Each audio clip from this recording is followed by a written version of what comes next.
Hello guys, good afternoon. Ito tayo guys, no, magluto tayo ng mixed seafoods with pasta. Yung gusto ni amo ko yung Barilla number 1. Ito yun. Sura niya no. Pinakamaliit. O yun. May handa din tayong fresh tomatoes. Tapos nandyan yung asin natin, yung olive oil, paminta. At saka i-blend pala natin yung kamatis para magiging sabaw doon sa pasta. Ayan na yung pasta natin guys, nalunod na sa kulong-kulong tubig. Nandiyan na rin si mantika, olive oil, ihulog na rin natin ang bawang. So ito na guys, hinugasan pala to ng cold water ang seafoods para ma-defrost. Kasi galing yan siya sa ocean. Ayan, frozen yan siya guys.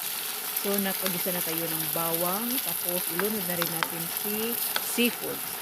Ayan na, mix, mix, mix, mix, mix, mix. Ayan, takpan natin guys. Tapos, check. O, ganun lang siya guys, no. Tapos yun na.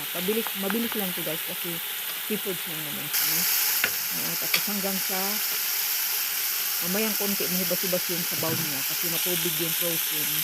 Ayan na, ihulog na rin natin si blended na kamatis. Ayan. Ayan, halo-halo, mix, mix, mix. Ayan. Tapos hanggang sa medyo na-absorb na ni tomatoes yung ni Chris Foods yung tomatoes, ayan, ihulog na rin natin si paminta at asin. Ayan guys.